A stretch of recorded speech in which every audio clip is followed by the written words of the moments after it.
Bonjour à tous, bienvenue sur Podex. Et sur Passage de témoins également. En collaboration avec le TACFA. C'est ça. C'est un petit croisement des chemins. On est avec Marie aujourd'hui. Bienvenue Marie. Salut tout le monde. Donc tu es interne en 3e semestre d'anesthésie-réanimation si je ne me trompe pas. Exactement.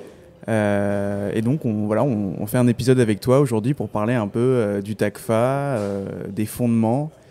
Donc le tutorat associatif, tu peux nous décrire le sigle exact ? Oui, alors c'est le tutorat associatif des conférences de formation, je ne sais plus la suite. Ouais. Bon, on veut des conférences qui préparent, gratuites et accessibles à tous, qui préparent pour les ECN. Je pense que la plupart de ceux qui nous entendent ont déjà entendu parler. Et donc voilà, la particularité de cet épisode, c'est que justement, le TACFA on va parler de ça un peu plus tard, mais a développé un projet de podcast également, dont tu as été à l'origine, si je me souviens bien. Ouais.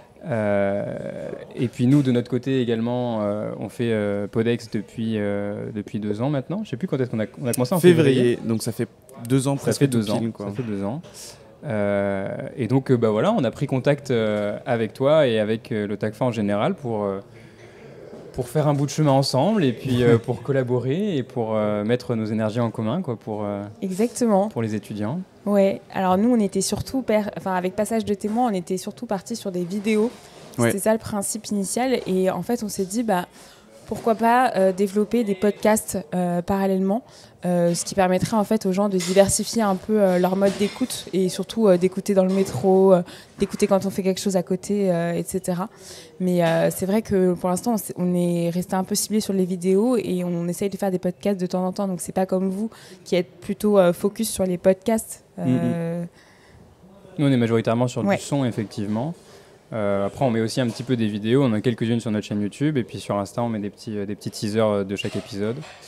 Donc ouais, voilà, deux projets qui ont des formes un petit peu différentes mais qui se rejoignent dans le fond et dans l'idée. Ce serait pas mal de vous présenter aussi. Ouais, carrément. Ouais. C'est vrai que encore. notre audience Podex nous connaît, mais peut-être un peu moins au niveau de Carrément. Passage de témoins. Donc moi c'est Noah, je suis étudiant en 6e année de médecine à Angers. On a passé les EDN avec Baptiste. Baptiste, tu veux Voilà, donc Baptiste également en 6e année, donc on a passé exactement les EDN en octobre et donc maintenant on va se mettre progressivement à préparer les Écosses pour fin mai de cette année. Et voilà. Félicitations, parce Merci. que votre projet il est quand même né pendant votre externat. Je trouve ça incroyable de mener un projet associatif parallèlement à l'externat. Je trouve que c'est vraiment, il faut avoir une force quand même. Donc voilà, je voulais juste vous féliciter pour ça. Merci beaucoup. Ouais. C'est vrai qu'avec Noah on s'est rencontrés pendant les études de médecine et que rapidement on a eu pas mal de projets en commun, de photos, de vidéos, dans les assos étudiantes, etc. Et puis un hiver, chez toi, tu as dit mais il faut qu'on lance un podcast, ça pourrait vraiment marcher, ça pourrait être super sympa et tout. Et puis voilà comment c'est créé, quoi. Puis c'est dans le contexte un peu aussi de la réforme du 2e cycle, on était tous un peu perdus et on se demandait un peu, ok, comment ça se passe à Angers, comment ça se passe dans d'autres villes, est-ce qu'eux aussi ils sont perdus comme nous et on s'est dit que nous on aurait aimé en fait écouter d'autres étudiants dans d'autres villes partager un peu leur parcours et donc voilà comment c'est lancé. Et peut-être que du coup on peut commencer un petit peu par ton parcours, Marie, à toi qui est du coup interne en médecine anesthésie-réanimation en mars. Exact. 3e semestre. Comment est-ce que tu as vécu ton externat ? Tu étais à Paris pendant ton externat ? Oui, j'étais à Paris Descartes, qui est l'actuelle Paris Cité. Et j'ai fait de la P1 à la D4 là-bas.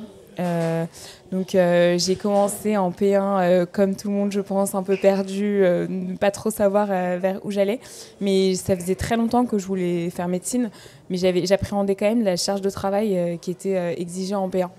Ensuite, la P1 est passée, je suis arrivée à l'externat et l'externat, je m'étais vraiment dit, parce qu'on nous avait un peu préparé en me disant voilà, ça va être difficile, vous aurez des stages à l'hôpital, en même temps vous allez devoir bosser vos cours, donc c'est pas toujours facile. Et je m'étais dit, bon, j'ai pas envie de faire comme en P1 ou en P1. Franchement, je faisais que pleurer. Je crois que je pleurais toutes les semaines. J'étais à bout de nerfs. Et là, je m'étais dit, bon, on va le vivre de manière plus sereine. Enfin, on va essayer. Et essayer de trouver en fait d'autres ressources autres que la médecine. Ou alors, si c'est la médecine, en faire quelque chose vraiment de passionnant, quoi. Parce que c'est ça le but de base. Enfin, c'est pour ça que j'ai choisi ces études. C'est parce que de base, je suis passionnée. Et ne pas me laisser engouffrer par l'ambiance du concours ou par le fait d'avoir une pression parce qu'il y a beaucoup de choses à engranger. C'est quelque chose que tu as vraiment senti, ça, pendant ton externat, ouais. Ouais. Est-ce que tu penses particulièrement, parce que nous, on va dire les étudiants de province, Non. on pense à Paris, on se dit mais ça doit être l'enfer, ils doivent se tirer dessus, ils doivent se voler les rêves, j'en sais rien. C'est quoi un peu l'ambiance de travail, je sais pas, dans les BU parisiennes Bah, je pense qu'on peut choisir un peu l'ambiance dans laquelle on se met. L'ambiance dont tu parles, je pense qu'elle existe. Il doit y avoir des gens assez compétitifs du début à la fin qui veulent pas lâcher le morceau. Mais je trouve que c'est pas du tout la majorité des gens. Enfin, ça reste vachement à la marge. Et peut-être aussi que je me suis entourée des bonnes personnes. Dans le sens où j'ai toujours été entourée de personnes très bienveillantes avec qui j'ai pu discuter dans les moments où ça allait bien, dans les moments où ça allait moins bien. Et donc ça a été assez porteur pour moi. En D4, par contre, bon, la pression commence à monter et ça s'en ressent. Mais du coup, voilà, j'ai fait le choix, par exemple, de bosser un peu plus toute seule.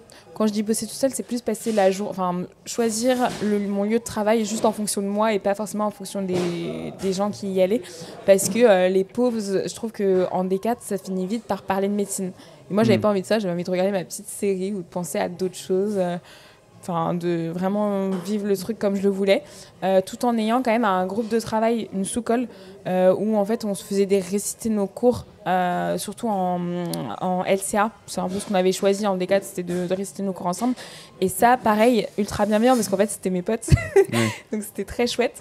Mais je continuais du coup à avoir mes potes de médecine, mais je leur disais, bah voilà, ce sera pour un dîner, ce sera pour un déj, mais voilà, si tu veux qu'on aille travailler ensemble à ce moment-là pour cette journée, je veux bien, mais à certaines conditions, on va dire.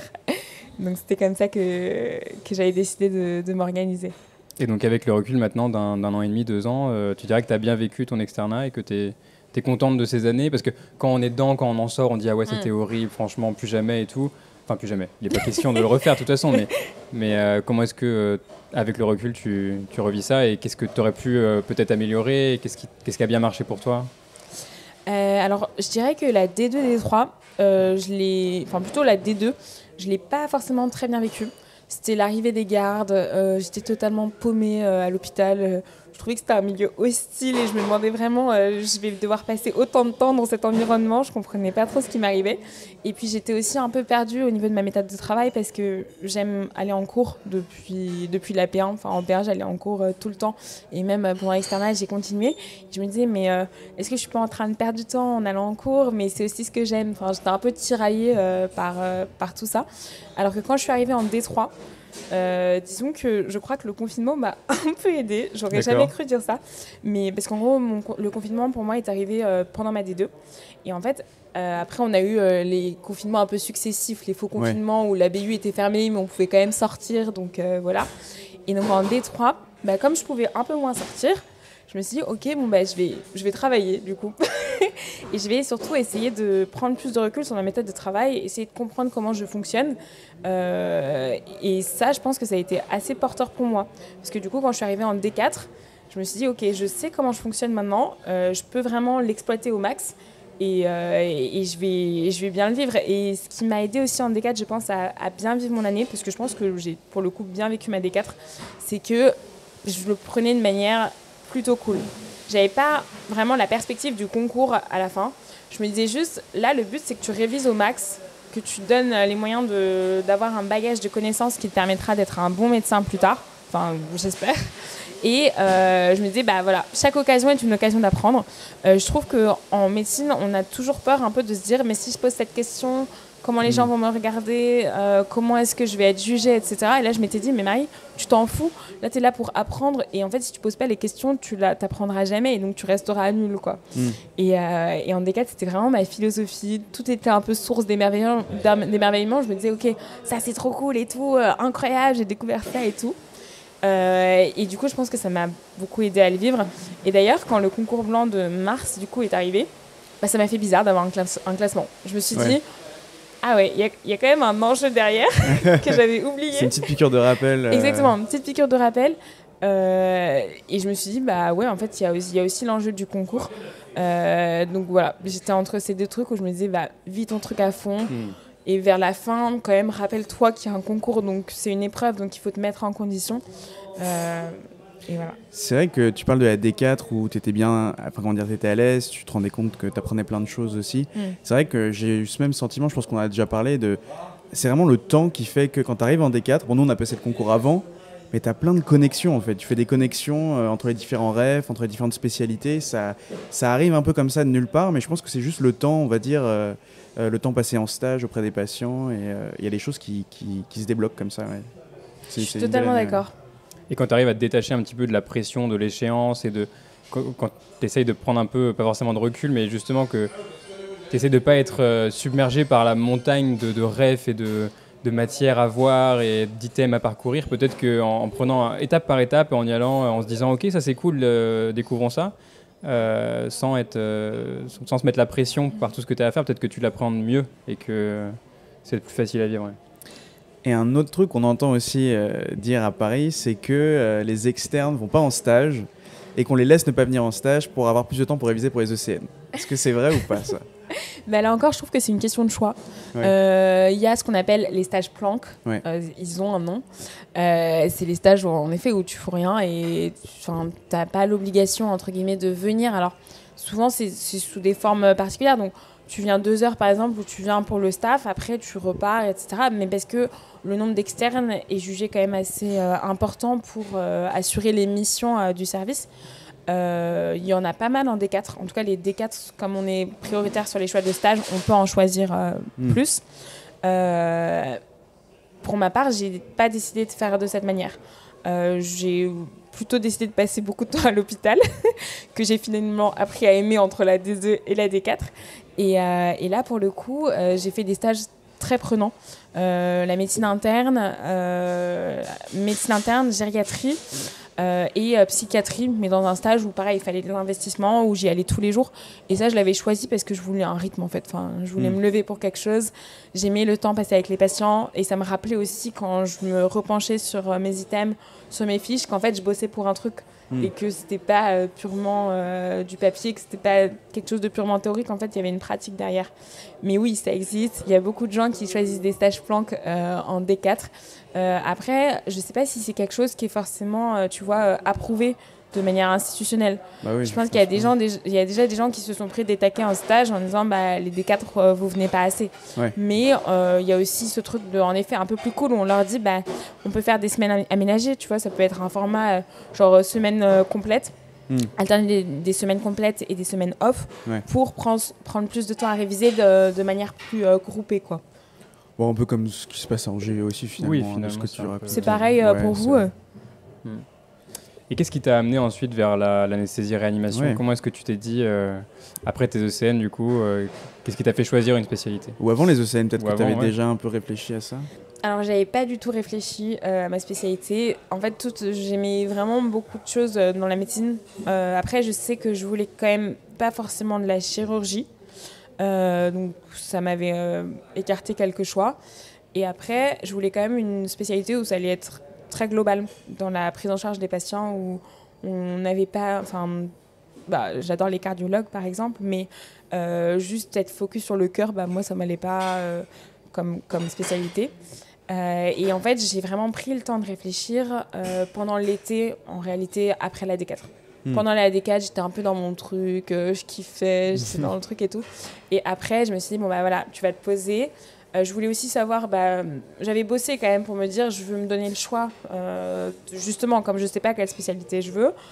Si je me réveille un matin et que finalement je veux devenir radiologue, par exemple, il faut que j'ai le classement qui aille avec.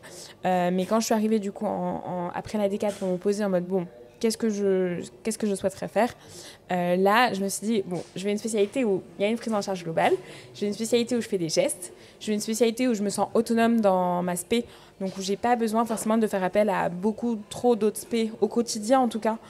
Pour soigner mon malade. Je veux pouvoir sortir mon petit échographe, faire ma petite échographie à mon patient et tout, avoir des compétences sur beaucoup de choses, la pharmaco, l'infectio, la néphro, l'hémodynamique, la physiologie respiratoire. Enfin, je voulais tout ça. Et j'avais en tête un stage dans lequel j'étais passée en étant externe, la réanimation à l'hôpital Saint-Joseph. Petite dédicace, où là, j'avais été entourée de gens tellement bienveillants. Et en fait, je voyais les anesthésistes réanimateurs comme des gens trop stylés, quoi. Je me disais, c'est des gens qui perdent jamais leur calme, ils sont toujours assurés, il n'y a jamais de panique, personne ne court jamais, enfin, dans la plupart du temps. Et ça, franchement, je trouvais ça plutôt inspirant. Et c'était le modèle, en fait, auquel je voulais ressembler. Donc, je m'étais dit, bon, voilà. Après avoir éliminé, parce que j'avais hésité quand même entre 5 spé pendant tout l'été. Ouais, c'était quoi les autres spécialités? C'était la neurologie. Ouais. Ou la neuro, on pourrait se dire, c'est plus ciblé sur un organe, mais je trouve que c'est en lien avec pas mal de pathologies de système aussi, donc c'est ça qui m'intéressait et c'est très clinique. La gériatrie, où j'avais fait un stage en FFI pendant l'été. La médecine interne, où là c'était un peu ma spé de cœur, on va dire. Ouais. Et l'oncologie. D'accord. Voilà. Ah oui, vaste. Oui, c'était très vaste. Donc voilà. Mais en même temps, tu n'avais pas peur de la médecine de l'aigu, de l'urgence, de devoir réagir vite, de devoir être au courant sur les connaissances, d'être réveillé en pleine nuit pour des patients qui sont vraiment graves, pour lesquels tu as besoin de faire quelque chose rapidement. Est-ce que ça te met la pression, ça, du coup, maintenant, pendant que tu es interne? Est-ce que tu as été face à des situations compliquées où il faut réagir vite et bien et où il n'y a pas droit à l'erreur, quoi? Oui, alors c'est des situations qui sont assez communes dans la pratique, mais en fait on est tellement bien encadré par les chefs et on a souvent une équipe paramédicale qui est vraiment très haut niveau, qui fait que honnêtement je me sens, j'ai pas peur. C'est pas du tout quelque chose que je ressens, comme ce que j'avais pu ressentir par exemple pendant l'externat où on se sent parfois livré à soi-même dans des situations, par exemple au garde des urgences. En tout cas moi c'est comme ça que je l'ai vécu. Là je trouve que c'est vraiment différent, on est très très accompagné justement dans cette gestion de l'aigu et ça met en confiance et c'est aussi ce qui me... Comment dire, tout ce que tu dis, le fait d'avoir peur de l'aigu et tout, c'est quelque chose que j'ai ressenti au début. Surtout en anesthésie où ça va très très vite, le bloc opératoire, le chirurgien qui demande de faire des trucs et toi qui es là, je sais pas de quoi il parle en premier semestre. Mais en fait, c'est pareil, des gens très bienveillants qui accompagnent au maximum. Ça, je pense que c'est un peu la clé pour se sentir en confiance. Et donc, tu as choisi Paris, tu as choisi de rester à Paris. Est-ce que tu peux nous dire un peu ce qui a motivé ton choix? Est-ce que tu avais pensé à bouger? Et finalement, un peu nous parler aussi de comment ça se passe l'internat à Paris. On entend que c'est parfois quelque chose de plus stressant que dans d'autres villes parce qu'il y a une plus grande pression. Qu'est-ce que tu peux nous dire? Alors j'ai choisi Paris parce que je voulais rester en fait proche de ma famille, mon copain, mes amis. Et je savais que pour moi c'était des choses très importantes en fait. Plus que je m'étais même dit à un moment, si jamais, imagine t'as pas comme je savais pas encore quelle spécialité j'allais faire, si t'as pas la spécialité que tu veux à Paris, est-ce que tu bouges? Et moi en fait, c'était hors de question. Ah ouais, ok. Je m'étais dit c'est Paris ou rien. Ouais. La pression dont tu parles, je pense qu'elle peut être ressentie quand je discute avec des gens qui viennent d'autres villes de base. Ils le soulignent, notamment au moment où on doit faire les travaux de thèse, etc., où c'est très universitaire quand même, c'est quelque chose sur lequel on est assez porté depuis le début. Mais du coup, j'ai pas l'impression de le ressentir plus qu'avant, mais probablement parce que j'ai été un peu baignée dedans. T'as toujours vu le fonctionnement des services comme ça en tant qu'externe, donc ça n'a rien changé à part ton statut en fait. Exactement. Ouais. Je trouve que, comme tu dis, en fait, tu sais comment ça fonctionne, donc tu as aussi ce truc d'être un peu plus à l'aise. Là, c'est bête, mais je suis à Pompidou, dans un hôpital où j'ai fait, je pense, 5 stages pendant l'externat.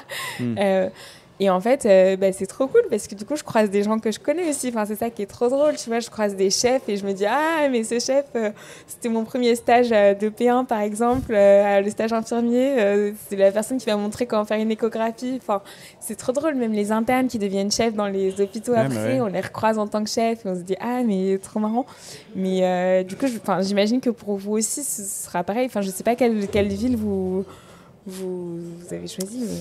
On n'a pas encore choisi. Oui, c'est ça. Nous, on choisira cet été. On aura encore... Moi, je veux m'orienter vers la médecine générale. Je crois que c'est un peu ce que veut faire Baptiste aussi. Et pour le coup, nous, on veut justement bouger un peu pour... Enfin, je sais pas, peut-être que ça a changé, on verra. En tout cas, pour ma part, moi, j'aimerais bien bouger, voir autre chose un peu. Donc, on est à Angers. J'ai fait mon lycée à Angers et puis l'externat. Et j'aime beaucoup la ville. Hein. C'est une super ville, franchement, belle qualité de vie. Mais juste pour voir autre chose. Moi, je pensais à Strasbourg, Lille, Paris ou Rennes, par exemple. Ok. Trop bien.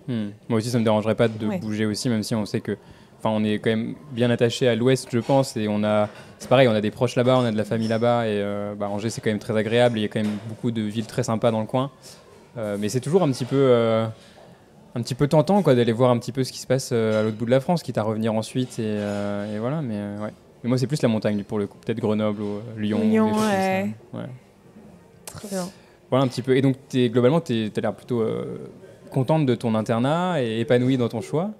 Comment est-ce que tu vois la suite Comment est-ce que tu t'imagines avoir ton équilibre de vie entre ta vie privée, ta vie professionnelle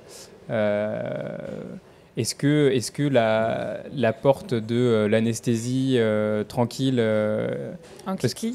Ouais, c'est ça. Un clic, t'as dit On a un peu toujours l'impression que ceux qui choisissent l'anesthésie et réanimation par rapport à ceux qui choisissent la médecine intensive et réanimation, c'est vraiment pour le confort de vie et puis pour la possibilité ensuite de faire de l'anesthésie et d'être un peu plus tranquille ensuite, d'avoir un mode de vie plus compatible avec une vie privée à côté, quoi. Ce dont tu parles, la distinction du coup entre MAR et MIR, parce que pour ceux qui ne savent pas, donc, quand on choisit la réanimation, on peut choisir soit de faire en effet de l'anesthésie-réanimation, avec vraiment cette double spécialité en une, ou la médecine intensive réanimation, où là c'est de la réanimation pure, si je puis dire, mais avec aussi des bases d'anesthésie, notamment au début en socle. Alors, moi, quand j'essaye d'imaginer plus tard, je me dis que l'équilibre dont tu parles entre la vie personnelle et la vie professionnelle, c'est quelque chose que je trouve très important. Je le ressens bien maintenant, dans le sens où j'apprécie quand même le fait qu'on respecte notre temps de travail. Le temps de travail, donc, il est à 48 heures par semaine pour les internes.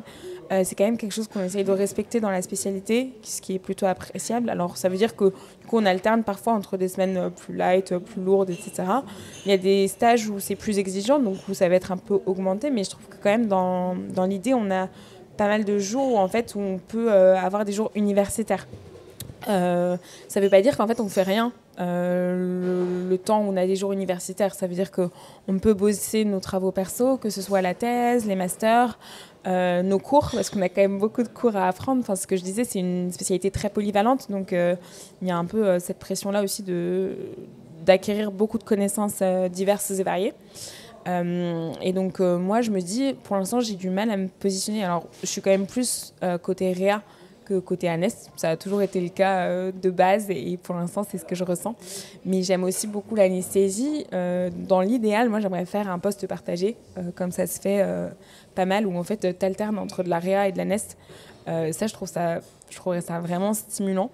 Je pense que, tu vois, même les anestes en clinique, moi, j'avais un peu la même vision que toi, où je me disais, en fait, ils ont choisi une vie pépère, où ils peuvent se barrer en vacances quand ils veulent et tout.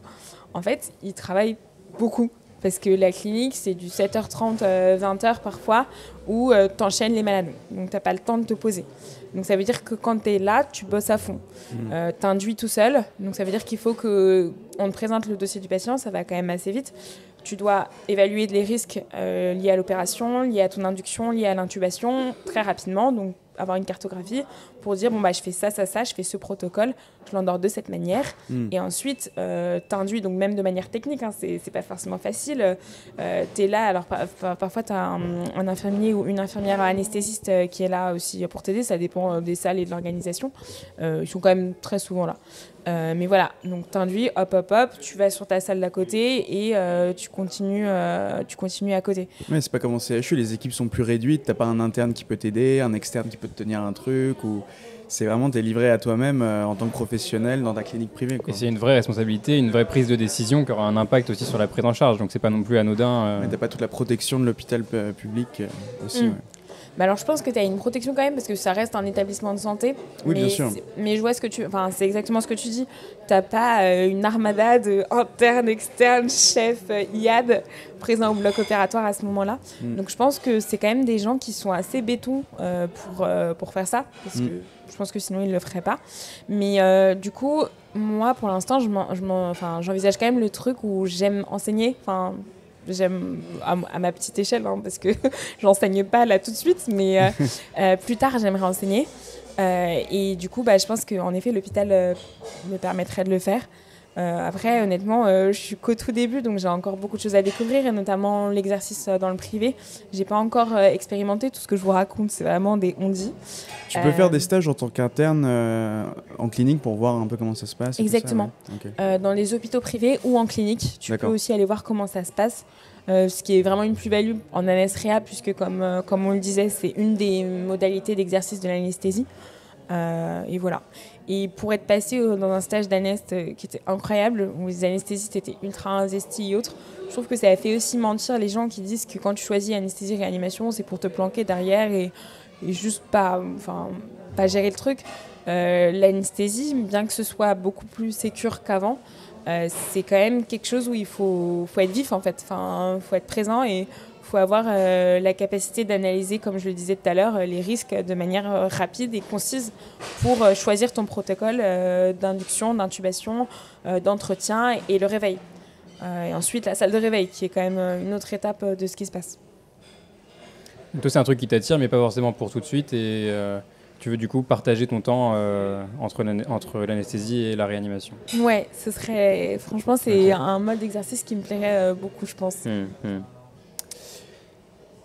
Donc ça, c'était ton activité en tant qu'interne, mais on va revenir un peu sur le TACFA. On va revenir un peu, si tu peux nous parler du début du TACFA. C'est assez récent, en fait, ça a été créé l'année dernière. Ça a été créé il y a 2 ans maintenant. Il y a 2 ans maintenant. Ouais. Et vas-y, dis-nous, ça part d'où, ça part de quoi Alors, je pense que je ne vais pas forcément l'expliquer aussi bien que les fondateurs qui sont à la tête du TACFA actuellement. Mais le principe du TACFA, c'est un tutorat associatif gratuit. C'est ça la volonté du TACFA de base. C'est d'offrir un contenu de qualité gratuit aux étudiants en médecine. Et au niveau national. Et au niveau national, qui est un enjeu supplémentaire. Ça veut dire qu'en fait, on a le soutien de la conférence des doyens. Ce qui est énorme quand même comme support. Et ça veut dire qu'on travaille aussi avec UNES, qui est quand même un support qui est accessible à tous et à toutes. Donc c'est ça la volonté de base du TACFA. Ça s'organise en conférences, puisque de base c'était ça, c'était des conférences qui étaient voulues, avec des conférences qui sont sur plein de spécialités différentes. Il y a une quarantaine de conférences par an, avec un très large de public, puisque ça s'élargit de plus en plus. L'année dernière, c'est Bastien, coucou Bastien, qui m'a filé les chiffres, donc qui est VP Com au TACFA. En fait, il y a 11 000 étudiants qui ont rédigé au moins une conférence. Donc c'est quand même pas mal. Nous, on en a fait pas mal l'année dernière. C'est vrai aussi, ouais. Vous aussi, vous avez... Je me rappelle, tu avais fait la première, c'était là, une conférence de cardio, non? C'est pas ça? On en parlait un petit peu, tu avais dit waouh. En fait, c'était drôle parce que c'était une des premières conférences, donc normal, il y avait des petits problèmes logistiques, tout ça. Et puis je pense qu'ils ne se sont pas rendus compte, mais ils ont fait une conférence de, si je dis pas de bêtises, de 4 heures. Et c'était marrant parce que les gens dans les commentaires ils disaient mais c'est plus une conférence, c'est une garde. Mais en fait c'était quand même cool parce qu'avec mes potes justement on se donnait rendez-vous et on allait les uns chez les autres, on lançait la conférence, on la regardait ensemble, on avait préparé les sujets avant, on les corrigeait ensemble, donc c'était chouette quoi, c'était sympa. Et du coup, nous aussi, quoi, en tant qu'étudiants, on a vu un petit peu l'évolution du TACFA, Ouais. comment les conférences ont un petit peu évolué, les intervenants qui étaient de plus en plus c'était des chefs, il y avait toujours quelqu'un pour superviser un petit peu tout ça. Et ils viennent d'où, en fait, les différents intervenants? Comment ça se passe Alors, en fin de D4, souvent, les membres du TACFA s'occupent un peu du recrutement. Donc, le recrutement, ça va en fait des internes au PU. C'est toutes les personnes qui sont prêtes à participer à la rédaction de ces conférences pour ensuite la présenter. Donc, c'est vraiment basé sur le volontariat. Où là, tout le monde en fait, est capable de mettre un peu une pierre à l'édifice, ce que je trouve vraiment bien, puisqu'on a tous des parcours différents. Donc en tant qu'interne, CCA, chef, PH, PU. Et en fait, du coup, et aussi surtout un niveau de connaissance différent. Et du coup, ça permet vraiment de faire du contenu de qualité, parce que les internes qui sortent notamment du concours, eux, ils ont des connaissances parfois plus fraîches de ce qui est attendu aussi, puisqu'ils l'ont vécu en fait il y a quelques mois. Ensuite, les CCA, les chefs, eux, ont le sens de la pratique clinique qui est très importante et qui est de plus en plus d'ailleurs évaluée par le biais des écos notamment. Et ensuite, les PU, eux, ont à la fois le pied dans l'universitaire et dans la clinique, ce qui est quand même aussi très appréciable. Donc voilà comment ils sont recrutés en post-internat. Et en fait, tout le monde est capable de se présenter et dire, voilà, moi je veux participer. Il y a beaucoup de manières de participer. Là, je vous parle des conférences, mais il y a aussi beaucoup d'autres manières de faire. Que ce soit pour rentrer les conférences, c'est-à-dire sur la plateforme. Donc ça, c'est un travail qui est fait, donc pas forcément par des gens en post-externat, mais aussi par des P2, des D1 qui rentrent les conférences. C'est un sacré boulot quand même de les mettre sur la plateforme.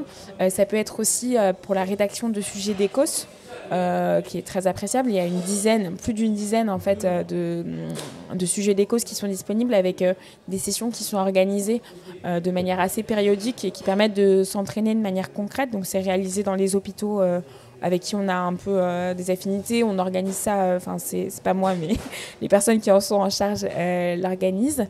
Et ça permet aussi d'avoir un entraînement, disons, en grandeur nature, qui est pas négligeable.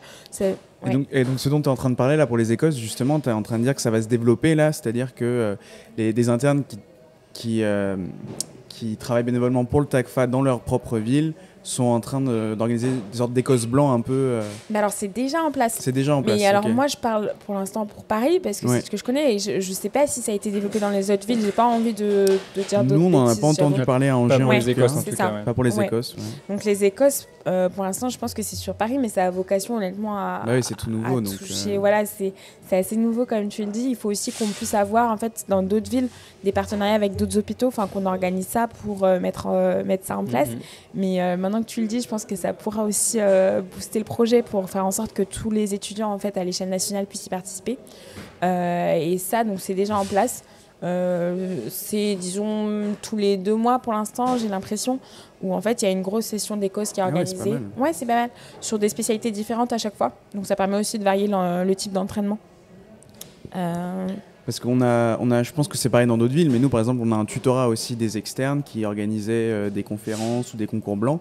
Ils nous font aussi des concours blancs, on en a un par an ou peut-être 2 pour les Écosses. Mais imaginez par exemple des Écosses blancs organisés par le TACFA au niveau national, avec par exemple je sais pas, comme pour les EDN blancs, un classement national, ça pourrait être intéressant dans le futur de coordonner tout ça. Oui, carrément.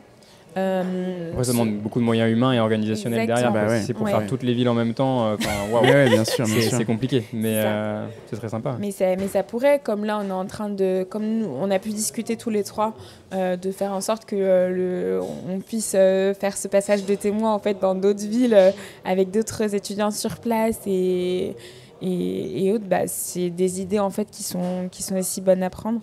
Actuellement, il y a déjà beaucoup de choses qui existent au TACFA. Il y a des séquences en fait des mémos en fait pour la radio. Là j'ai un trou de mémoire, j'ai oublié le nom exact, mais où en fait sur YouTube il y a des capsules radio. Exactement, capsules radio. Où en fait là, c'est faire des espèces de cas cliniques en fait pour sur un thème particulier, apprendre à lire les images, etc. qui sont aussi très bien faits. Et les EDN blancs, comme on le disait à l'instant. Il y a aussi le tour d'été du TACFA qui est organisé, où là, on reprend les matières. Je ne sais pas si vous l'aviez fait, du coup, ou si vous en aviez entendu parler. Moi, je ne l'avais pas fait. Et c'est pas mal, en fait, c'est faire le tour de la matière, cette fois-ci plus en 4 heures, mais plutôt en 1h30, où là, en fait, c'est plutôt du cours brut, on va dire, mais pour moi, c'est assez essentiel. Et là, voilà, c'est des conférenciers qui vont passer la matière, possibilité de poser ses questions, etc. Pour les dernières révisions, c'était vachement bien, parce que vraiment, en une soirée, tu refaisais la MPR. Moi, je me souviens que celle de MPR était assez sympa, et que vraiment, il avait 5 diapos, et puis ça suffisait, quoi. Donc, c'était bien pour refaire un petit rafraîchissement dernière minute. Ouais. Exactement, ça se veut très synthétique, et c'est le but qui est recherché. Trop cool. Et comment est-ce que toi, du coup, t'es arrivé dans l'asso? Qu'est-ce qui t'a poussé à t'investir dedans, et comment est-ce que tu as réussi à agencer ça avec ton travail d'interne aussi, et comment est-ce que ça se passe? Alors moi, c'est Alexandre Degachi qui m'avait envoyé un message, donc il y a 2 ans maintenant, juste après mon concours, en me disant, bah voilà, on monte un tutorat qui se veut gratuit, national. Et là, j'ai dit, ok, très bien, comment est-ce que je peux aider?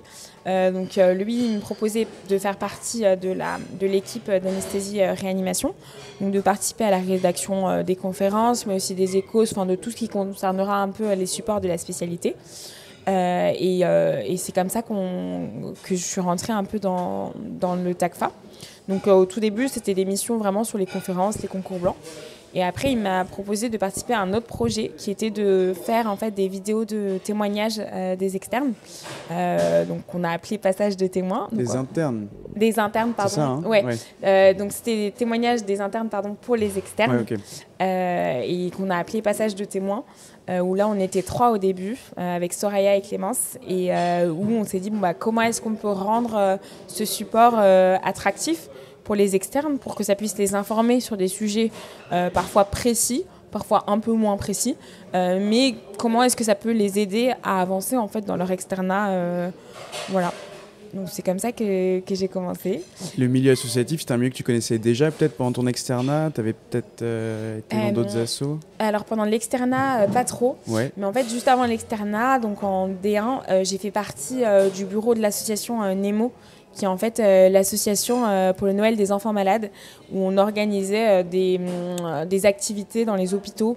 Ça pouvait être, c'était surtout des choses assez manuelles, mais on a fait des trucs marrants, genre petite kermesse avec des machines à pop-corn, à barbe à papa et tout. Et moi, j'étais en fait en charge de la communication. Donc, je participais aux activités parce que c'était l'activité principale de l'asso, mais je faisais aussi la communication.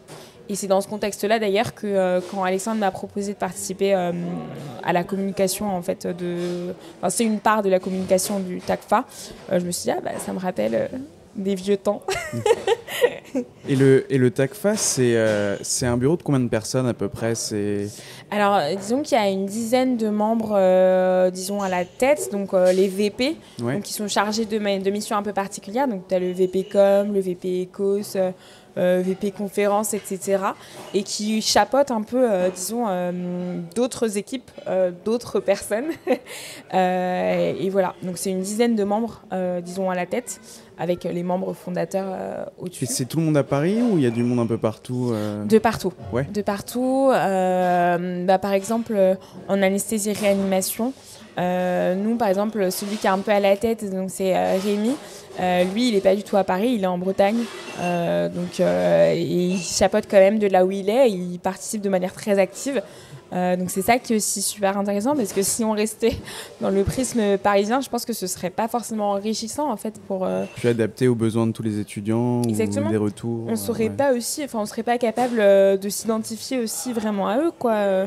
Donc c'est ça qui est aussi que je trouve incroyable, c'est que ça a vraiment embarqué plein de gens qui viennent de plein d'endroits différents, quoi. Mais c'est sûr que c'est fort d'avoir monté un réseau associatif comme ça partout en France. Et de pouvoir communiquer entre vous et vous répartir les tâches et avancer tous ensemble.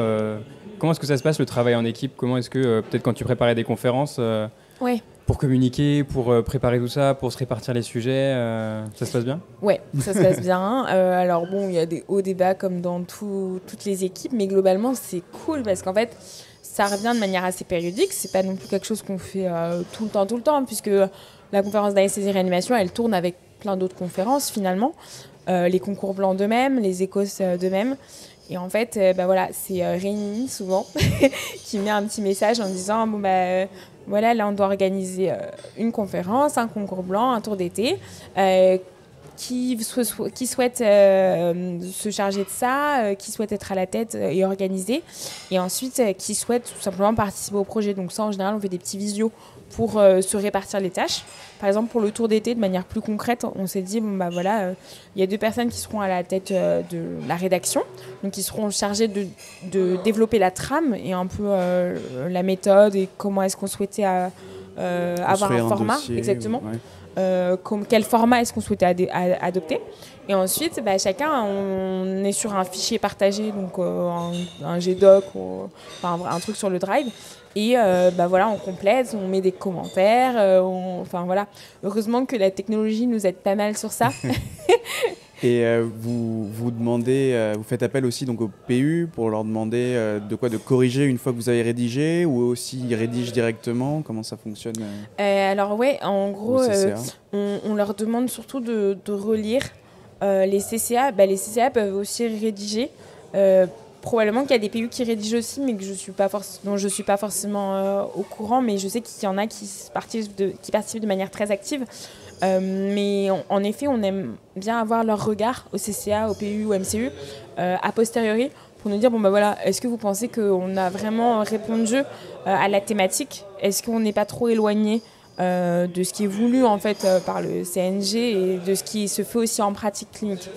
Donc c'est ça qui est intéressant.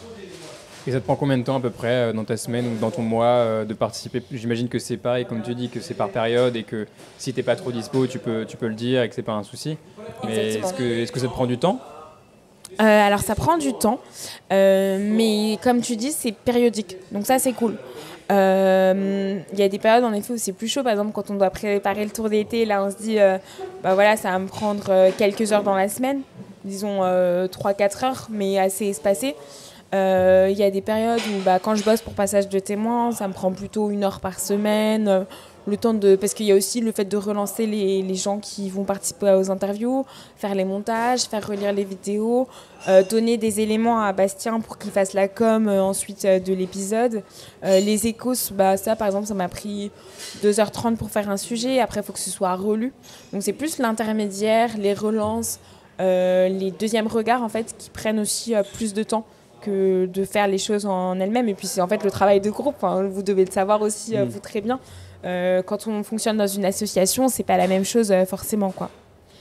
Et tu dirais que c'est largement compatible avec l'internat, je veux dire, ça te bouffe pas tout ton temps libre en dehors de l'internat ? Non, clairement ça c'est cool. C'est plutôt, justement, on peut se laisser un peu guidé par notre vie perso et par notre vie professionnelle. Donc les fois où c'est un peu tendu, je dis là c'est pas trop possible, et on a quand même une liberté en fait par rapport à ça. Mais on se dit aussi parfois qu'on a l'exigence aussi, nous, de vouloir faire quelque chose de qualité pour les externes, quoi. Donc on se dit, j'ai un peu déconné, ça fait 2 semaines que j'ai pas sorti de vidéo pour le passage de témoins. 2 semaines, je suis gentille, parfois 3. Et là, on se dit, ok, je vais me relancer. Là, il faut qu'on mette un petit coup de boost, un petit coup de fouet. Et voilà. Et qu'est-ce que tu en retires de cette aventure un petit peu ? Qu'est-ce qui t'a marqué ? Qu'est-ce que ça t'a apporté ? Est-ce que tu es fier d'avoir pu participer à ce projet, notamment des passages de témoins, et qu'est-ce que tu garderas avec toi de cet épisode ?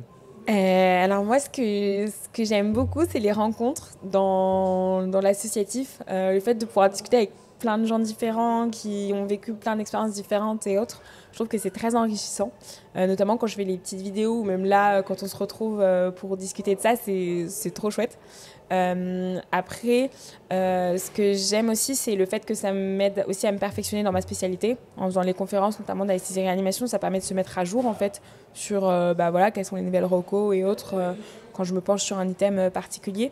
La variété en fait de ce qui est proposé au TACFA fait que y a jamais un truc où on se dit faut encore que je fasse ça.